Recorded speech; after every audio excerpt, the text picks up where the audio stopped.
Last video में हमने BNS का चैप्टर नंबर 5 शुरू किया था। उसी को आगे कंटिन्यू करते हुए आज हम आगे के प्रोविजन देखेंगे चैप्टर नंबर 5 के सेक्शन 74 से 79 तक के, जो कि बेसिकली वुमेन के अगेंस्ट किए जाने वाले क्रिमिनल फोर्स और असॉल्ट से रिलेटेड है। तो सबसे पहला इसका जो टाइप है सेक्शन 74 में वो ये है कि अगर असॉल्ट और क्रिमिनल फोर्स किया जाता है वुमेन के साथ उसकी मोडेसिटी को आउटरीच करने के इंटेंशन से या जानते हुए कि इस चीज का लाइकलीहुड है कि ऐसा करने से क्या हो सकता है, वुमन की मोडेसिटी आउटरीच हो सकती है, तो तब सेक्शन 74 कहता है कि जो कोई भी ऐसा करेगा वो लायबल होगा फॉर द पनिशमेंट जो मिनिमम 1 ईयर एंड मैक्सिमम होगी 5 ईयर, जिसके साथ साथ फाइन भी ऐड किया जाएगा। तो अभी ये ऊपरी तौर पर हमने देखा सेक्शन 74 क्या कहता है, अभी हम इसको डिटेल में डिस्कस करेंगे। वीडियो को शुरू करने से पहले आप लोगों से मेरी रिक्वेस्ट है कि वीडियो को लाइक कर दो, चैनल को सब्सक्राइब कर दो, वरना बाद में भूल जाओगे। और जो भी जरूरतमंद है, जिनको बीएनएस के वीडियो की जरूरत है, उनके साथ इस वीडियो को शेयर कर दो ताकि साथ में उनका भी फायदा हो जाए, है ना। बाकी जो कंटेंट मैं आपको प्रोवाइड करती हूँ, वो नोट्स आपको परचेज करने हैं तो वो ना हार्ड कॉपी में अवेलेबल है। उनको परचेज करने के लिए आप मेरे व्हाट्सएप नंबर पे मुझे मैसेज कर सकते हैं, जो कि आपको स्क्रीन पर दिख रहा होगा। तो चलिए शुरू करते हैं फिर आज का वीडियो। ये तो क्लियर है कि सेक्शन 74 है क्या, लेकिन फिर भी क्लियर नहीं है कि है क्या तो थोड़ा डिटेल में जाएंगे। सेक्शन 74 के लिए सबसे पहली चीज जो जरूरी है वो है क्रिमिनल फोर्स का यूज किया जाना या असॉल्ट किया जाना। क्रिमिनल फोर्स होता क्या है, इसको समझने के लिए पहले आपको फोर्स का मतलब पता होना चाहिए। फोर्स को बीएनएस के सेक्शन 128 में डिफाइन किया गया है, और जो लीगल डेफिनेशन फोर्स की दे रखी है सेक्शन 128 ऑफ बीएनएस में, ये आपको आसानी से समझ में आ जाएगी अगर आपने अपने 10th क्लास में साइंस की बुक में फोर्स का मतलब पढ़ा हो। फोर्स का मतलब होता है कोई ऐसी चीज जो विरामा अवस्था को गतिशील अवस्था में ले, गतिशील अवस्था को विराम अवस्था में लिया है। जो इंग्लिश मीडियम वाले बच्चे हैं वो इसको इंग्लिश में ट्रांसलेट कर लेना, ठीक है। बीएनएस में जो फोर्स का मतलब दे रखा है उसका भी क्रक्स यही है, ओके। तो अब यहां पर जो क्रिमिनल फोर्स है वो बीएनएस के सेक्शन 129 में डिफाइन किया गया है, जिसका मतलब होता है कि अगर कोई क्या करता है, इंटेंशनली यूज करता है फोर्स किसी पर्सन के ऊपर बिना उस पर्सन की कंसेंट के, किस इंटेंशन के साथ, कोई ऑफेंस कमिट करने की इंटेंशन से, या फिर जानते हुए कि जो फोर्स वो यूज कर रहा है उससे क्या हो सकता है, जिसके ऊपर फोर्स यूज कर रहा है उस पर्सन को इंजरी हो सकती है, वो डर सकता है, वो एनॉय हो सकता है, तो कहा जाएगा कि जो कोई भी ऐसा किया है वो यूज किया है क्रिमिनल फोर्स। लाइक किसी के पीछे अपना कुत्ता लगा दिया, किसी के बाल खींच दिए, किसी पे पत्थर फेंक के मार दिया, या फिर किसी के ऊपर थूक दिया, तो ये एग्जाम्पल्स है क्रिमिनल फोर्स के। वहीं अगर कोई ऐसा जेस्चर या प्रिपरेशन किया जाए जो कि करने के पीछे इंटेंशन या नॉलेज ये हो कि क्या हो सकता है, जो सामने वाला पर्सन है जिसके प्रति जेस्चर किया जा रहा है, इशारे किए जा रहे हैं, कोई प्रिपरेशन करी जा रही है, वो सामने वाला पर्सन ये फील करे कि उसके प्रति तो क्रिमिनल फोर्स यूज होने वाला है। जैसे कि आप क्या कर रहे हो, आपका कुत्ता बंधा हुआ है, सामने कोई खड़ा है, तो आप अपने कुत्ते का जो रस्सी है वो खोलना शुरू कर दिए, एंड जो व्यक्ति वहां पे खड़ा है उसके माइंड में ये एप्रीहेंशन हुआ कि आप उसके पीछे अपना कुत्ता छोड़ने वाले हैं। तो इस पॉइंट पे जो आपने किया है ये कहलाएगा असॉल्ट, जो कि डिफाइन है सेक्शन 130 ऑफ बीएनएस में। या फिर किसी को लोडेड गन के पॉइंट पर रख दिया, या किसी को ऐसा मुक्का मारने का इशारा कर रहे हो, या किसी के ऊपर थप्पड़ मारने वाला इशारा कर रहे हो, या फिर किसी को डंडे से मारने के लिए डंडी हिला हिला के दिखा रहे हो कि तू तो गया बेटे। हालांकि बोलने की वजह से असॉल्ट हो रहा है ऐसा नहीं होता है, सिर्फ वर्ड्स असॉल्ट नहीं क्रिएट करते हैं। असॉल्ट के लिए जो जरूरी चीज है वो है जेस्चर का किया जाना, प्रिपरेशन का किया जाना। खाली ये चीजें अगर की जा रही हैं तब तो असॉल्ट है, लेकिन अगर खाली मुंह से बोल के कुछ कहा जा रहा है कि बेटे मैं तेरे थप्पड़ मार दूंगा, तो ये असॉल्ट नहीं है। लेकिन ये बोलने के साथ साथ इशारा किया जा रहा है कि बेटे थप्पड़ मार दूंगा, तेरे हाथ हिला हिला के दिखाया जा रहा है, तो तब ये असॉल्ट है। बाकी जो असॉल्ट एंड क्रिमिनल फोर्स है, जब हम आने वाली वीडियो में इस टॉपिक पर पहुंच जाएंगे तब डिटेल में अच्छे से डिस्कस करेंगे। तो अभी यहाँ पर आपको आइडिया लग गया होगा कि असॉल्ट और क्रिमिनल फोर्स होता क्या है, जो कि सेक्शन 74 के लिए पहली जरूरी चीजें हैं। दूसरी जरूरी चीज है कि जो असॉल्ट किया जा रहा है या जो क्रिमिनल फोर्स यूज किया जा रहा है वो किया जाना चाहिए महिला के अगेंस्ट। और महिला का मतलब तो पता ही है, female human being of any as, जैसा कि सेक्शन 2 सबसेक्शन 35 बताता है। तीसरी चीज है मेंसरिया। क्या मेंसरिया है इसके पीछे, जो क्रिमिनल फोर्स या असॉल्ट महिला के ऊपर यूज किया जा रहा है उसके पीछे मेंसरिया होना चाहिए। और वो मेंसरिया क्या है, वो मेंसरिया है intent to outreach modesty of a woman, या फिर ये जानकारी कि ऐसा हो सकता है। विदाउट सच मेंसरिया सिर्फ क्रिमिनल फोर्स या असॉल्ट का यूज किया जाना सेक्शन 74 का ऑफेंस क्रिएट नहीं करेगा। इसीलिए अगर एक्सीडेंटल टच किसी वुमन की बैली पर हो जाता है या एक्सीडेंटली वुमन के किसी भी बॉडी पार्ट पर टच हो जाता है तो तब वो चीज सेक्शन 74 वाला ऑफेंस नहीं क्रिएट करती है, क्योंकि मेंस्ट्रुआ तो था ही नहीं ना। मोडेसिटी ऑफ वुमेन का मतलब क्या होता है? इसका मतलब होता है woman sense of personal dignity and decency, जो हर एक केस टू केस वेरी करती है।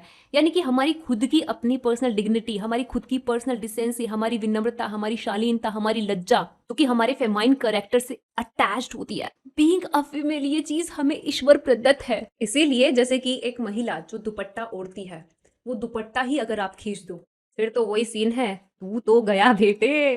This act is considered as outreaching the modesty of a woman. या फिर किसी महिला के कपड़े फाड़ दिए, या फिर एक एग्जांपल देखो आप, people unions for democratic right versus police commissioner Delhi police 1989। इस केस में क्या होता है, कुछ मजदूर लोग जिनमें महिलाएं भी शामिल होती हैं, ये पुलिस स्टेशन में उन्होंने कुछ काम वगैरह किया था, तो अपना जो भी दिहाड़ी है वो ये लेने जाते हैं, तो वहां पे इनको मारा जाता है और जो वुमन लेबर थी उन्हें स्ट्रिप्ट किया जाता है, बोले तो निर्वस्त्र उनके कपड़े निकलवाए जाते हैं और उनकी जो बैक साइड है वहां पे बैट टच किया जाता है। तो कोर्ट इस केस में ये बात हेल्ड करती है कि इन्होंने क्या किया है, सेक्शन 74 वाला ऑफेंस किया है, ये गिल्टी है for the outraging the modesty of a woman under section 74 of BNS, जो कि तब होता था सेक्शन 354 आईपीसी में। एक और एग्जांपल देख लो, state government Madhya Pradesh versus Shivdayal Gurudayal 1954। इस केस में जो एक्यूज है वो एक लड़की को अनड्रेस करके उसको जमीन पर गिरा देता है और आगे कुछ नहीं करता। तो कोर्ट यहां पर ये बात हेल्ड करती है कि उसने क्या किया है, उसने किया है सेक्शन 74 वाला ऑफेंस और वो गिल्टी है of outraging the modesty of a woman. And last important चीज जो है सेक्शन 74 के लिए वो ये है कि क्रिमिनल फोर्स और असॉल्ट जो यूज किया जा रहा है वो वुमन की कंसेंट के बिना किया जा रहा हो। तो ये तो हो गया आपका सेक्शन 74, जिसको आप डायरेक्टली लिंक कर सकते हो सेक्शन 79 ऑफ बीएनएस से। तो सेक्शन 79 में क्या दे रखा है बीएनएस में? सेक्शन 79 कहता है कि अगर कोई वर्ड, जेस्चर या एक्ट ऐसा किया जाता है जिसके पीछे इंटेंशन होता है वुमन की मोडेसिटी को इंसल्ट करने का, तो तब केस जाता है सेक्शन 79 में। यानी कि ये कह रहा है कि जो कोई भी अगर वुमन की मोडेसिटी को इंसल्ट करने की इंटेंशन से कुछ वर्ड्स बोलता है या कोई साउंड निकालता है या कोई जेस्चर करता है या कोई ऑब्जेक्ट दिखाता है किसी भी फॉर्म में, ताकि ये चीजें जो महिला है वो सुने, वो देखे और ही इंट्रूड्स अपॉन हर प्राइवेसी, मतलब उसकी जो प्राइवेसी है महिला की उसमें दखल अंदाजी करता है। लाइक कोई महिला अपने कपड़े चेंज कर रही है, वहां घुस गया, तो यहाँ पे जो केस बनेगा वो बनेगा सेक्शन 79 का, जिसके लिए पनिशमेंट है simple imprisonment up to 3 year, जिसके साथ साथ फाइन भी इम्पोज किया जाता है। यहाँ पर एक एग्जाम्पल आप साइड कर सकते हो, जैसे कि अगर कोई पर्सन हनी सिंह का जो वो गंदा वाला गाना है किसी महिला के सामने गा रहा है जानबूझ के उसकी मोडेसिटी को इंसल्ट करने के लिए। एक सेकंड, अब ये मत कहना कि मैम आप कैसे कैसे गाने सुनते हो, अल्लाह की कसम मैं ऐसे गाने नहीं सुनती हूँ। वो तो उस टाइम पे जो मेरे मोहल्ले के छपरी बच्चे हुआ करते थे ना, वो ऐसे गाने पूरे मोहल्ले में गाते फिरते थे, हनी सिंह का वो वाला गाना। आई एम नॉट सेइंग कि हनी सिंह के सारे गाने बहुत अश्लील होते हैं, मैं बात करूँ उस पर्टिकुलर सॉन्ग की, वो सर्च करके मैं सुनने बैठ जाना। मुझे तो ये समझ में नहीं आता था कि इतनी हिम्मत कैसे आ जाती, इतना गंदा गाना गाते फिर रहे। अगर उस टाइम पे मुझे पता होता कि ऑब्सेनिटी एक ऑफेंस है तो मैं उनके अगेंस्ट केस करवा देती, लेकिन क्या करें, पता ही नहीं था। कहते हैं ignorance of law is not excusable, लेकिन लॉ तो किसी को पता ही नहीं होता है। जब मैंने एलएलबी में एडमिशन लिया था उस टाइम पे मेरे लिए सब कुछ नया नया था, क्योंकि मैं एक साइंस बैकग्राउंड से थी। बट होते हैं ना कुछ लोग नॉलेज टेस्टर, ऐसा ही एक पर्सन मेरे सामने आया, मेरे को बोलता है क्या कर रहे हो बेटा, मैंने कहा मैंने अभी एलएलबी में एडमिशन लिया है। उसने मुझसे तुरंत सवाल करने शुरू कर दिए, कहता है कि आईपीसी का सेक्शन 144 तो पढ़ा ही होगा तुमने, जिसमें वो जब दंगे होते हैं ना उस दौरान जो डीएम साहब होते हैं वो ऑर्डर देते हैं। मैंने पता पूरा आईपीसी छान मारा, मुझे कहीं मिला ही नहीं, क्योंकि वो सेक्शन था सीआरपीसी का। लेकिन खैर इतना है कि एलएलबी करने के बाद ना आपको लॉ कम से कम थोड़ा आइडिया तो होना चाहिए ना कि बेयर एक्ट है क्या। मुझे सबसे ज्यादा अजीब लगता है जब एआईबी वाले बच्चे एग्जाम नहीं क्लियर कर पाते हैं एंड उसके लिए उनको कोचिंग लेनी पड़ती है, और कोचिंग वाले कोर्स निकाल रहे हैं फॉर एआईबीई एग्जाम, जहां पर आपको बैरिक्स ले जाने दिया जा रहा है। बस आपको क्या करना है, बैरिक्स को समझना है, वही चीज समझनी है जो आपने कल के दिन एडवोकेट बन के यूज करनी है। मुझे यहाँ पे कोचिंग लेने का सेंस नहीं समझ में आता है। अगर आपको लग रहा है कि आपको फिर भी नहीं समझ में आ रहा है बैरिक क्या है, यूट्यूब पर इतना कंटेंट है, देख लो। कोचिंग कर रहे हैं एआईबी एग्जाम के लिए, खैर जो भी है छोड़ो, उसे वापस से आते हैं अपने टॉपिक पे। सेक्शन 74 एंड 79 क्लियर है, अब हम बीच के सेक्शन देख लेते हैं। तो सबसे पहले जो सेक्शन 75 है जो कि बात करता है सेक्सुअल हैरेसमेंट की, तो ये सेक्शन जो है इसका एक अच्छा खासा हिस्टोरिकल बैकग्राउंड है, पहले वो देख लेते हैं। इतिहास गवाह है कि हमारी जुडिशरी ने बहुत ज्यादा लॉज में सुधार किया है डिफरेंट डिफरेंट केसेस में गाइडलाइंस देके, जिनमें से एक पॉपुलर गाइडलाइन है विशाखा गाइडलाइंस, जो दी गई थी Vishakha versus state of Rajasthan 1997 के केस में, ताकि जो वर्क प्लेस पर सेक्सुअल हरासमेंट किया जाता है महिलाओं के साथ उसको रिड्रेस किया जा सके। In this case article 14, 19 and 21 of Indian constitution को साइड करते हुए सुप्रीम कोर्ट ये बात हेल्ड करती है कि जो महिलाएं हैं उनका फंडामेंटल राइट है कि उनको जब वो ट्रेड करते हैं, कोई प्रोफेशन करते हैं, कोई ऑक्यूपेशन करते हैं, लाइक अपने वर्क प्लेस पर काम करते हैं, तो उस दौरान उन्हें प्रोटेक्शन मिले सेक्सुअल हेरेसमेंट से। क्योंकि हमारा भी तो राइट है ना कि हमें काम करने दिया जाए तमीज के साथ, हमें पैसे कमाने दिए जाए, 2 वक्त की रोटी ही मिल जाए ताकि हमें भी हम इंडिपेंडेंट बन सके। वो प्रियंका चोपड़ा का तो आपने वो सुना ही होगा ना, व्हाट इज फेमिनिज्म, जो उसने फेमिनिज्म को बताया है, फेमिनिज्म का मतलब क्या होता है। Feminism is not about berating men. It is not about saying we are better than men. It is not about putting men down. It is just about saying stop treating us like second-class citizens. Let us have opportunities for our experiences. Let us be able to get ahead of the game without having to pull someone else back. Support us. वहीं अगर ये चीज कोई लड़की किसी लड़के के साथ करे, ये चीज बहुत ज्यादा अनकंफर्टेबल फील देती है जब ये चीजें होती हैं हमारे मर्जी के खिलाफ। लेकिन ऐसा कोई लॉ ही नहीं था जो कि प्रोटेक्शन दे, इसीलिए एक इंटरनेशनल कन्वेंशन जो कि है सीडो यानी कि convention on elimination of all forms of discrimination against women, इसका रेफरेंस लेकर सुप्रीम कोर्ट ने कुछ गाइडलाइंस दी जो कि आगे चलकर बनी पोश एक्ट, यानी कि sexual harassment of women at work place prevention prohibition and redressal act 2013। This was the first piece of legislation in the history of protection of sexual harassment at workplace of women। साथ ही POCSO act भी लाया गया ताकि जो children होते हैं, चाहे female हो मेल हो, दोनों को सेक्सुअल हरेसमेंट से बचाया जा सके। और इसके लिए सेक्शन 11 में पॉक्सो एक्ट के सेक्सुअल हरासमेंट को डिफाइन किया गया और उसका पनिशमेंट दिया गया सेक्शन 12 में पॉक्सो एक्ट में। फिर एक आता है क्रिमिनल लॉ अमेंडमेंट एक्ट 2013, जो कि लागू होता है 3 फरवरी 2013 से और इंट्रोड्यूस करता है आईपीसी में 4 section 354A, 354B, 354C, 354D, तो कि बीएनएस में दे रखे हैं सेक्शन 75, 76, 77, 78 के रूप में। हालांकि आईपीसी में इन सेक्शन को इंट्रोड्यूस किए जाने से पहले जो सेक्सुअल हरासमेंट के केसेस होते थे वो गवर्न होते थे सेक्शन 354 ऑफ आईपीसी में, जो कि बीएनएस में है सेक्शन 74, जो कि हमने सबसे स्टार्टिंग में डिस्कस किया था। एंड सेक्शन 79 जो हमने डिस्कस किया ये आईपीसी में होता था सेक्शन नंबर 509। अब सेक्शन 75 बीएनएस का सेक्सुअल हरासमेंट की 4 कैटेगरी बता रहा है। स्टार्टिंग की ये जो 3 कैटेगरी हैं इनके लिए पनिशमेंट है रिगरस इम्प्रिजनमेंट, जो कि मैक्सिमम हो सकती है 3 साल तक की, या फिर फाइन या फिर बोथ। लास्ट वाली कैटेगरी के लिए जो पनिशमेंट है वो है इम्प्रिजमेंट ऑफ ईदर डिस्क्रिप्शन, जो कि मैक्सिमम हो सकती है 1 ईयर तक की, या फिर फाइन या फिर बोथ। तो ये चारों कैटेगरी में से कोई भी अगर एक आदमी एक महिला के साथ करता है तो ये कहा जाता है कि वो आदमी गिल्टी है सेक्सुअल हरासमेंट के ऑफेंस का, which is punishable under section 75।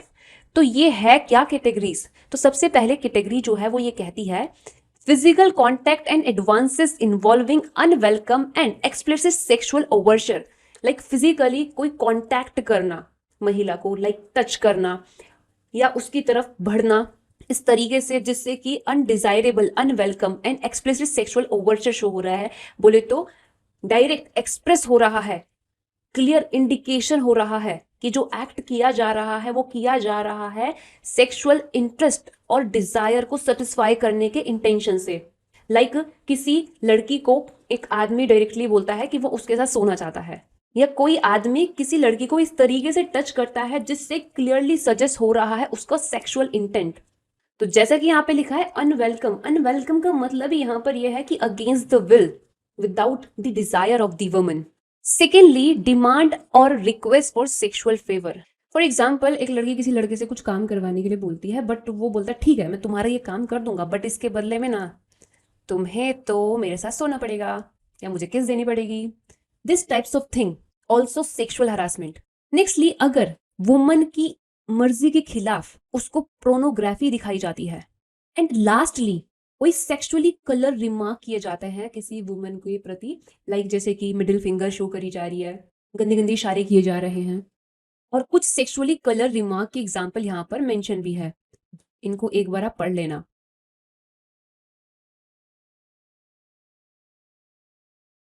Section 76 क्या कह रहा है? ये कह रहा है कि अगर जो कोई भी, चाहे आदमी हो या महिला हो, पहले यहाँ पे सिर्फ मेल लिखा होता था, तो अब यहाँ पे हूएवर कर दिया इन्होंने, तो जो कोई भी अगर असॉल्ट करता है या क्रिमिनल फोर्स करता है यूज अगेंस्ट एनी वुमन, और या फिर इस चीज का अबैटमेंट करता है, किस इंटेंशन से?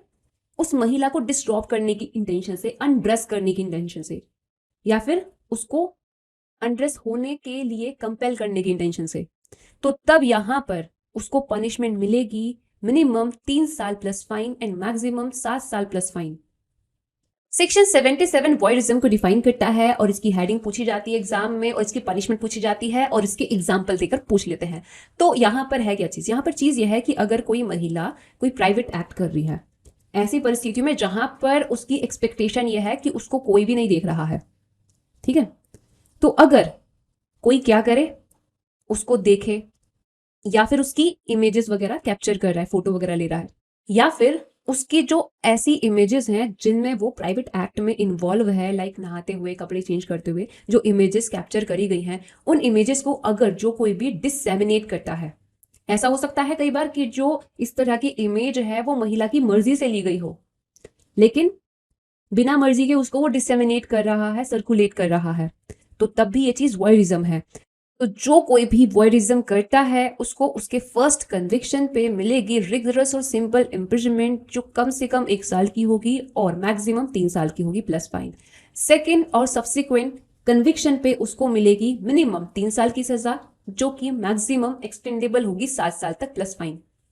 और यहां पर ध्यान रखना है कि लिखा हुआ है हुएवर, यानी कि ये चीज किसी महिला के साथ कोई महिला भी कर सकती है, जरूरी नहीं है कि किसी आदमी ने ऐसा किया हो, कोई महिला भी ऐसा कर सकती है। ओके, बाकी इसमें जो एक्सप्लेनेशन दे रखे हैं, explanation number 1 and explanation number 2, थोड़ा सा इनको रीड कर लेना, आपको आराम से समझ में आ जाएंगी। सेक्शन 78 स्टॉकिंग को डिफाइन करता है, और इससे क्वेश्चन बनता है एग्जाम में कि स्टॉकिंग कहाँ डिफाइन है, और प्रॉब्लम बेस्ड क्वेश्चन यहाँ से आपको प्रीलिम्स में देखने को मिलेंगे। तो स्टॉकिंग का मतलब सबसे पहले सबसेक्शन 1 में ये बताया है कि एक आदमी स्टॉकिंग वाला ऑफेंस किया है, ऐसा तब कहा जाता है जब वो फॉलो करता है, कांटेक्ट करता है या कांटेक्ट करने का अटैम्प्ट करता है किसी वुमन को to foster personal interaction repeatedly, और महिला ने क्लियर इंडिकेशन दे दिया है उसके प्रति डिसइंटरेस्ट का, उसने क्लियरली मना कर दिया, भाई I am not interested in you, फिर भी उसको वो फॉलो कर रहा है, लाइक उसके सोशल मीडिया को बार बार चेक कर रहा है, उसके ईमेल्स को, लाइक जो वुमन है वो यूज करती है इंटरनेट, ईमेल या कोई भी other form of electronic communication, उन चीजों को वो मॉनिटर कर रहा है। अब यहाँ पर एक सवाल ऐसे करके घुमा के पूछ लेते हैं कि एक मॉडल है, एक आदमी उसके इंस्टाग्राम पेज को फॉलो करता है, बार बार उसकी इमेजेस जाके देखता है, तो क्या ये चीज स्टॉकिंग है? तो ये चीज स्टॉकिंग नहीं है। ओके, और क्या क्या चीजें स्टॉकिंग नहीं होती हैं ये प्रोवाइजो बताता है। अगर पीछा किया जा रहा है, फॉलो किया जा रहा है, कांटेक्ट किया जा रहा है, मॉनिटर किया जा रहा है, वो किया जा रहा है क्राइम को रोकने के लिए या क्राइम को डिटेक्ट करने के लिए, जो पर्सन ऐसा कर रहा है उसको इस चीज का इंटरेस्टमेंट दिया है स्टेट ने कि उसकी जिम्मेवारी बनती है क्राइम को होने से रोकना, क्राइम को डिटेक्ट करना। जैसे कि पुलिस वाले किसी महिला को ट्रैक कर रहे हैं जो क्रिमिनल है, तो वो ये नहीं कह सकती है कि मेरे को स्टॉक कर रही थी ना। या फिर अगर ये चीज करी जा रही है अंडर एनी लॉ और टू कंप्लाई एनी कंडीशन और requirement imposed by any person under any law. इसके अलावा अगर स्टॉक करना रीजनेबल एंड जस्टिफाई है किसी पर्टिकुलर परिस्थिति में, तो तब वो चीज भी स्टॉकिंग नहीं है। जैसे कि मैंने अभी आपको एक एग्जांपल दिया था ना, वो वाला एग्जांपल। यहाँ से ऐसे ऐसे क्वेश्चन आते हैं, एक लड़का एक लड़की के प्यार में पागल था, उस लड़के ने लड़की को प्रपोज किया लेकिन लड़की ने मना कर दिया, तो उसके बाद वो उसका फेसबुक, उसका इंस्टा, वो सब कुछ बार बार स्टॉक करता था, मतलब मॉनिटर करता था। तो इट मीन्स कि वो क्या किया, स्टॉकिंग किया है। वो उसको फॉलो कर रहा है, जहां जा रही है हर जगह उसको फॉलो कर रहा है, तो ये क्या कर रहा है, ये स्टॉकिंग कर रहा है। और जो भी स्टॉकिंग के ऑफेंस का ऑफेंडर होता है उसको फर्स्ट कन्विक्शन पे मिलता है सिंपल और रिगरस इम्प्रिजनमेंट, जो कि मैक्सिमम होगा 3 ईयर का plus fine, and subsequent conviction पे उसको मिलेगा सिंपल और रिगरस इम्प्रिजनमेंट, मैक्सिमम 5 ईयर का प्लस फाइन। तो यहाँ पे आपके सेक्शन 74 से 79 तक के प्रोविजन हो चुके हैं कंप्लीट। कहीं पर भी कोई डाउट रहता है कमेंट सेक्शन में पूछ लेना। वीडियो अगर अच्छा लगा है तो लाइक करना, चैनल को सब्सक्राइब कर देना। नोट्स अगर परचेस करने हैं तो मेरा व्हाट्सएप नंबर जो मैंने स्क्रीन पर डाला हुआ है उस पर आप मुझे कॉन्टेक्ट कर सकते हैं। और जो नोट्स हैं वो हार्ड कॉपी के फॉर्मेट में ही मिलेंगे। आप पीडीएफ मत मांगना क्योंकि मैं पीडीएफ प्रोवाइड ही नहीं करूंगी, चाहे आप इन्फिनिटी टाइम मेरे को रिक्वेस्ट करो, क्योंकि मेरे लिए कॉपीराइट बहुत बड़ा कंसर्न है आजकल। People are copying my notes and selling like their own. ऐसी कुछ चीजों को अवॉइड करने के लिए मैं हार्ड कॉपी ही प्रोवाइड करती हूँ, ठीक है। तो चलिए अब मिलते हैं नेक्स्ट वीडियो में, तब तक के लिए टाटा एंड गुड बाय। अपना ख्याल रखिए और अच्छे से पढ़ते रहिए, खाते पीते रहिए, जितना जितना पढ़ते हो साथ साथ में पीवाईक्यू भी सॉल्व करते रहिए, ठीक है। टाटा।